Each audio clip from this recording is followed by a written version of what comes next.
বিষ্ণু ইসলাম ওনার ইহুদি প্রতিবেশীর বাসায় যেতেন। এক ইহুদি কিশোর বিষ্ণু ইসলামের খেদমত করতে, ইহুদি ছেলে আমার নবীর খেদমত করতো, তারা ছিল নবীর প্রতিবেশী। তো অনেকদিন হয় ইহুদি ছেলেটা আসে না। বিষ্ণুনবী খোঁজ দিলেন ঘটনা কি, একটা ইহুদি ছেলে না আমার খেদমতে আসতো, ছেলেটা কই? খোঁজ নিয়ে জানলেন ছেলেটা অসুস্থ। বিষ্ণু ইসলাম ওই ইহুদির বাড়িতে চলে গেলেন ওই ছেলেটাকে দেখা করার জন্য, ভিজিট করার জন্য। সুবহানাল্লাহ পড়বেন না? গেলেন, যে দেখে ইহুদি ছেলেটা মুমূর্ষ, জান জান যায় যায় ভাব, বিছানায় পড়ে আছে, তার বাবা দাঁড়ানো।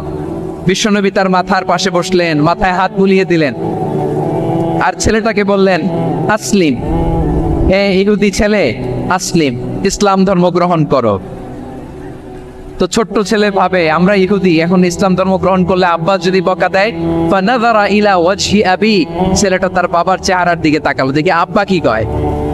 আব্বা যদি বলে তাইলে ইসলাম ধর্ম গ্রহণ করব। ইহুদি ছেলেটা তার বাবার দিকে যখন তাকালো, ওর বাবা বলে আতি আবুল কাসিম, আবুল কাসিম যা বলে তাই করো। আবুল কাসিম হচ্ছে বিষ্ণু ইসলামের একটা কুনিয়াত, উপনাম। আমার রাসূলের বড় ছেলের নাম ছিল কাসেম। যেমন দেখবেন আমাদের এলাকায় কারো ছেলের বড় ছেলের নাম যদি হয় আব্দুল্লাহ, এরা আব্দুল্লাহর বাপ বলে ডাকে। কারো বড় মেয়ের নাম যদি হয় ফাতেমা, এরা কি ডাকে? ফাতেমার বাপ বলে না? তো বিষ্ণু ইসলামের বড় ছেলের নাম ছিল কাসেম। ইহুদি বাবা বলল আতি আবুল কাসেম, আবুল কাসেম যা বলে তাই শোনো, মানে মোহাম্মদ যা বলে তাই শোনো। এই কথা শুনে ছেলে সাহস পাইছে, ছেলে আবার পড়তে আরম্ভ করলো আশহাদু আল্লাহ ইলাহা ইল্লাল্লাহ ওয়া আশহাদু আন্না মুহাম্মাদার রাসূলুল্লাহ, পড়েন আল্লাহু আকবার। বিশ্বনবীর আহ্বান শুনে ওই আহ্বানে সাড়া দিয়ে ইহুদি ছেলে শাহাদা পড়ে মুসলমান হয়ে গেল। তার হৃদয়টার ইমানের নূর দিয়ে আলোকিত করে দিল কে? প্রিয় ভাইরা, এবার রাসূল সাল্লাল্লাহু আলাইহি ওয়াসাল্লাম বের হয়ে আসলেন ঘর থেকে, আর বললেন আলহামদুলিল্লাহিল্লাযী আনকাযাহু মিনান নার, প্রশংসা সে আল্লাহর যে আল্লাহ জাহান্নামে চলে যাচ্ছিল প্রায় এমন একটা লোককে মুহূর্তের মধ্যে কালেমায়ে শাহাদাতের বদৌলতে জান্নাতি বানায় দিলেন। আওয়াজ করে পড়েন সুবহানাল্লাহ।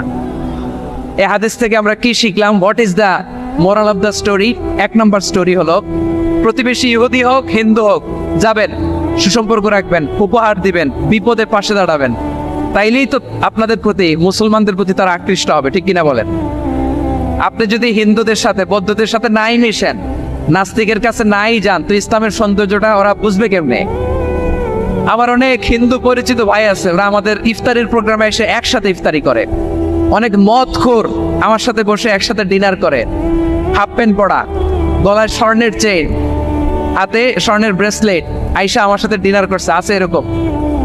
গাঁজাখোর, আমি বলি আসো, welcome welcome to my dinner, আসো বসো। বসলেই তো আমি ওর ডিএনএ, চিন্তার ডিএনএ চেঞ্জ করে দেওয়ার সুযোগ পাবো, চিল্লায় বলো ঠিক কি না? আসতে হবে আমার কাছে। Our door is open, the door of Islam is open 24/7। সব সময় আমাদের ইসলামের দরজা আমার অমুসলিম ভাইদের জন্য খোলা আছে, না নেই? এই হাদিস থেকে দুইটা শিক্ষা। এক নম্বর শিক্ষা, প্রতিবেশী মুসলিম হোক অমুসলিম হোক, যান, অসুস্থ হইলে একটু আপেল নিয়ে যান, আঙ্গুর নিয়ে যান, কমলা নিয়ে যান, তাদের সাথে ভালো আচরণ করেন। ইসলামের বিউটি দেখে, সৌন্দর্য দেখে অবাক হবে, নসিব ভালো হলে কোনোদিন কালিমা পড়ে মুসলমান হয়ে যাবে, ঠিক কিনা বলেন? তাহলে অমুসলিমের সাথে ভালো সম্পর্ক। বিশ্বনবী ইহুদির বাড়িতে গেলেন, ইহুদির বাড়ি, আর আমার মুসলমান ভাই আমার কাফের বলে, এরকম আছে না নাই? মুসলিমরা দেখতে পারে না, সহ্য করতে পারে। বিশ্বনবী সাল্লাল্লাহু আলাইহি ওয়াসাল্লাম ইহুদির বাড়িতে গেলেন, এটা একটা শিক্ষা। আরেকটা শিক্ষা হলো, ভাইয়েরা, ধাক্কা মারে এসে সামনে এসে কি লাভ? প্রোগ্রাম তো শেষ হচ্ছে, এখনই শেষ হচ্ছে। তো এই যে আমাদের বকশি ভাই ওয়াদা নিল, হাত তোলালো, মিম বলে এত কথা বললো, তো আমি জেলায় জেলায় দিয়ে খালি হাত নাড়াই তোমাদের জন্য নাকি? হ্যাঁ, হাত নাড়াই শুধু।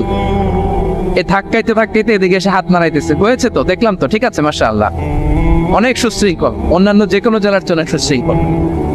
আমার দিকে তাকাও, আমার দিকে তাকাও, ঠিক আছে। এই যে দাঁড়িয়ে আছে, একটা ছেলে নড়ে না, দেখছেন? মাশাআল্লাহ মাশাআল্লাহ। হ্যাঁ, এইভাবেই। আর কয়েকটা মজাদার কথা আছে, শোনো। এই হাদিস থেকে আমাদের শিক্ষা হলো, আমার প্রতিবেশী যেই ধর্মের হোক আমি সম্পর্ক রাখবো।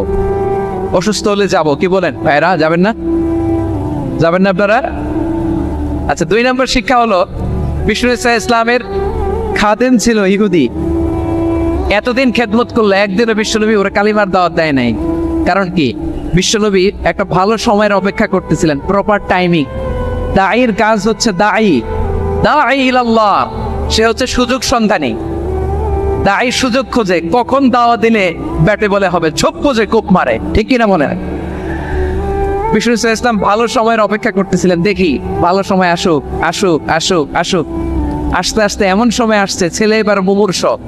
অসুস্থ ব্যক্তির হৃদয় অত্যন্ত নরম থাকে। হসপিটালে যখন কেউ যায় তার হৃদয়টা বড্ড নরম থাকে, মৃত্যুর ভয়ে তার অন্তরটা নরম থাকে, ঠিক কিনা বলেন? এই প্রপার টাইমিং এর অপেক্ষা করতেছিলেন। যখনই টাইমিং পেয়েছেন, দাওয়াত দিলেন, পড়ো লা ইলাহা ইল্লাল্লাহ, সুবহানাল্লাহ পড়েন সবাই।